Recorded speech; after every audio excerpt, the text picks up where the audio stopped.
Well, it's 56 past the hour, which means Bloomberg Television is on the markets. I'm Olivia Stearns. We're about 30 minutes into the trading day. Let's get you caught up on the market. Stocks are rising right now. The S&P reversing the trend after dropping 3.5% over the past 3 days. This despite the fact that we got some worse than expected numbers on durable goods out earlier this morning. We also want to highlight two movers for you today in today's session. The first is Ford, the automaker reporting a fourth quarter profit that topped analyst estimates. Ford also reaffirmed its profit outlook for 2014, something investors always like to hear. The company posting a record profit in both North America and Asia last year, driven by, surprise, sales of the F-Series pickup trucks in the U.S., as well as the compact Focus in China. We're also watching shares in Pfizer. They too are on the rise, the world's biggest drug company, getting a bit of a boost this morning after reporting fourth quarter earnings that also beat analyst estimates on lower costs as its sales, despite the fact that I should say its sales fell. Well, it's time now for Futures in Focus. Today we're looking at cattle futures. The frigid weather we've all been complaining about, it's taken its toll on the cattle markets too. With a look at what's happening to cattle prices, I want to bring in Larry Shover. He's the Chief Investment Officer at SFG Alternatives. He joins me now from the CME. So Larry, let's just start with the weather. How badly is this hitting cattle herds? It definitely is, and it's also just shrinking a herd that's already shrunk. The herd is so small, it's been shrinking every year for the last 6 years. The smallest herd since 1952. Herds right now definitely are underweight, so we won't really know until Thursday when the weekly sales report comes out, but weather is definitely an issue.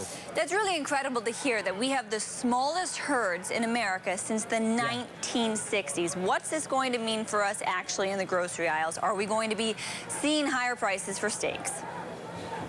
I think we'll absolutely start seeing higher prices unless Americans change their eating habits and don't look at beef as a condiment, but perhaps maybe a treat.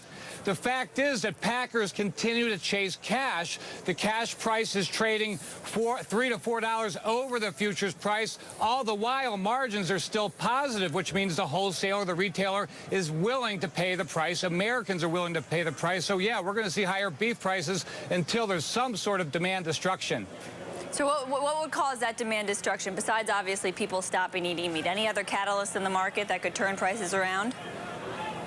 I think one thing, if we had a period of a much stronger dollar, I mean, that's going to affect the exports. That might help our beef prices here in the homeland, but overall it would make beef a lot more expensive. So that's something that a lot of people are worried about.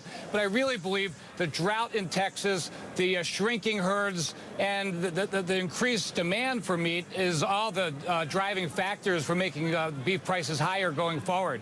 All right, talk to me about time horizon a little bit. Obviously, it's still freezing here in the Northeast. It looks like we've got polar vortex number 2 or 3.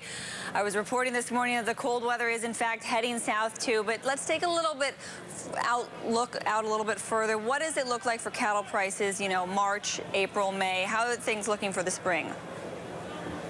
Well, for the spring, it's looking higher, and right now this is a season for contango in the futures market, and actually we have the opposite. It's backwardation. And so we're seeing prices in April very, very high right now, and this is a season when they should be trading much lower because this is the fattening season for the cattle. We're seeing a lot of feedlots being rushed to the market early because the cash is so high. So with that in mind, April cattle and beyond, we're going to see a spike that we probably mimics last year.